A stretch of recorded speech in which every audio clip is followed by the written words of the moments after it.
Hey guys, welcome back to a brand new Ninjago video here on the channel. My name is TannerFishies. In today's video, we are going to be discussing a few bits of Ninjago Dragons Rising Season 3 news. First of all, we have ourselves a quick update brought to us by LEGO directly, and then we have ourselves a very extensive Zane and Pixel update to go over as well, involving a storyline taking place after they left at the beginning of Season 3 Part 2.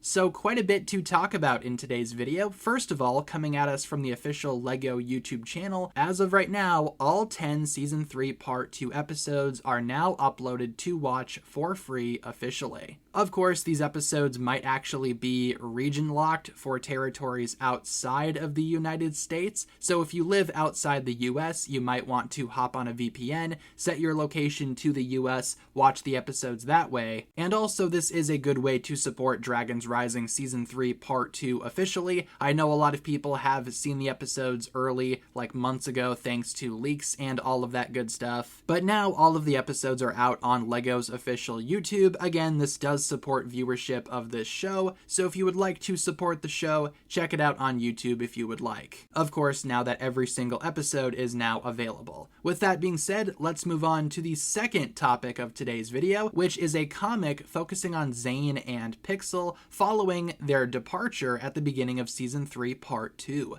Let's take a look. Okay, so here we have the comic in question, of course, coming courtesy of the Ninjago magazine. Now, this was sent to me by an awesome viewer. Again, not sure if they want me to say their name or not, so just in case they don't want to be shouted out, I will leave them anonymous, but you know who you are. Thank you very much for sending this to me.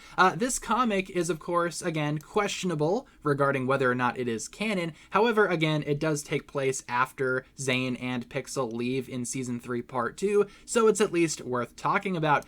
Tournament of Titans, and by the way, like usual, this comic was not natively printed in English, so as a result, it was run through the Google Translate machine, so some stuff might be a little bit weird, but Zane and Pixel's journey through the merged world has begun. Zane and Pixel are excited. Of course, you can see them leaving the monastery there. Very cool. Literally taking place like immediately after they leave. Zane says, "And as long as we don't discover anything new, I'll show you what you missed. See that city over there?" Of course, Zane explains the City of Temples, Tournament of the Sources, all of that good stuff. It is pretty cool that Zane is explaining to Pixel what exactly happened when she was asleep. And as you can see here, apparently they were hiding out in the forest. They were attacked by this weird alien xenomorph-looking monster there, and they managed to defeat it, thank goodness. So that is something that we did not see in Season 2, leading up to the Tournament of the Sources. So again, little lore drop there, if you will. Again, if this comic actually is Ninjago canon, which it totally might not be, Pixel says, "Sounds exciting, would have loved to be there." Zane says, "From now on, you'll always be there." How cute. Moving on to the next page. Later, they are continuing to explore. Interesting, the sea also seems changed. Many new island groups have formed. Where we are now is somewhere between the Kingdom of Madness, between the Empire and the Kingdom of Madness. Do they mean Imperium? Do you want to land there? They end up landing there. The energy supply to the flame is interrupted. Their hot air balloon kind of malfunctions there, so they are forced to pretty much land. Obviously, more so crash land, a very typical landing maneuver for Ninjago characters. They end up landing on this mysterious island, but later they actually do see the Falcon, which is nice. Nice little comeback there from the Falcon.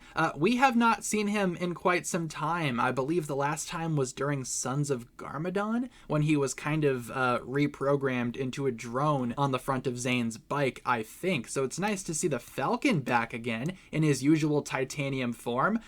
Who would have thought I'd see you again? It's a shame that it didn't happen under better circumstances. This is an awesome reunion right there. Zane, Pixel, and of course the Falcon. I will say as well, Zane is in his Ghost Hunter suit here, so if this comic is canon, I guess that suit is canon, but obviously it's just going to be whatever suit Zane was in most recently in the sets, so makes sense there.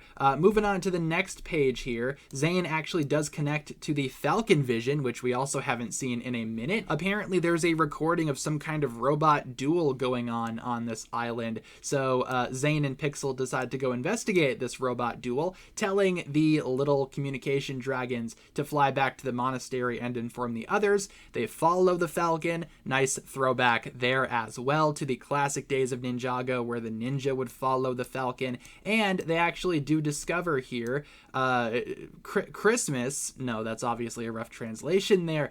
Cyrus Borg is here. Zane, Pixel, my tin friends. What a surprise. What brings you here? Yeah, so again, if this is canon, this is the first instance of Cyrus Borg returning post-merge, which is actually a pretty big deal when you think about it. Moving on here, we have a little bit more context for Cyrus Borg. We're exploring the merged land. Unfortunately, we had to make an emergency landing. You're just in time for the robot tournament. Last one standing can help themselves from my treasure chest full of the finest technology. Pixel's like, does that mean we have to fight over this spare part? So Cyrus Borg, post-merge, is running a robot fight club. That's interesting. Oh, he's got his robot legs back too. Awesome. Of course, from season 3 when we first saw Cyrus Borg, but naturally, you know, probably not possessed by the Overlord this time around. Zane, of course, would love to compete in this weird robot fight club thing that Cyrus Borg is running. That's just insane. So we have ourselves here a few other robots joining us. We have Fear Factor, Robo Knight, Cyber Giant, few others. Zane is in his little mech suit here. Kind of reminds me of Big Zane. Would have loved to have probably seen just Big Zane here, you know, Zane's ultimate form, if you will. Obviously, there's a little bit of a tussle here between Zane and some of the other robots. Cyrus Borg is also taking part here. He actually has a little jetpack thing here made out of his wheelchair, so that's exciting. Obviously, Zane continues to battle the other robots here. This one, Fear Factor, looks like quite the opponent, that's for sure. Zane takes a break here. Round 3 ends up beginning soon after, but this time Zane is actually able to demolish the other robot, completely destroying it here. My goodness. But Zane is proclaimed the winner and ends up getting to choose from the treasure. All he needs is a little plasma converter to fix him and Pixel's balloon, and following the fixing of the balloon, Zane and Pixel can continue on their journey. I guess Cyrus Borg did not decide to join them on their quest, but it was still nice to see Cyrus Borg again, I guess, post-merge. Zane asks the Falcon if he wants to join. The Falcon shakes his head no, because the Falcon actually has himself a little lady Falcon here. Little lady friend. Awesome. You're nesting with someone. Now, this is actually kind of a deep cut, and I'm surprised that they included this. I believe it was either Tommy Andreasen or Doc Wyatt, one of the Ninjago overseers, if you will. One of them, I forget who, one of them actually said that the Falcon was nesting with a female Falcon somewhere, so that is now officially integrated into this Ninjago storyline. Again, not sure if it's like canon, because I'm not sure if this comic is canon, but it's nice to actually see that deep cut be referenced even more. Zane waves goodbye to the Falcon, and Zane and Pixel continue their quest. So overall, really cool comic here. Again, kind of crazy with the whole robot fight club thing that Cyrus Borg is running, but I guess it makes sense. Now, I will say as well, this does kind of debunk the idea that this character is Skylar, because if it was Skylar, they probably would have said something about it here. But still, again, this was a nice little comic. Still not sure how, again, applicable it is to Ninjago canon. I guess we will find out when Zane and Pixel return to the Ninjago series, probably in Dragon's Rising Season 4, how canon this actually is. But until then, I guess I'm just going to consider it to be canon, because why not? Nothing here really contradicts Ninjago lore from what I can see. So sure, let's just assume this is canon for the time being, and this is what Zane and Pixel got up to following their departure at the beginning of Season 3 Part 2. With that being said, everyone, that's going to pretty much wrap it up for my thoughts here. Thank you so much for tuning in. Leave all of your thoughts down below in the comments. What exactly do you think about this comic? What exactly do you think about the Falcon and Cyrus Borg coming back? Leave all of your thoughts down below. Thank you so much for tuning in, and I'll talk to you guys again very, very soon. Peace.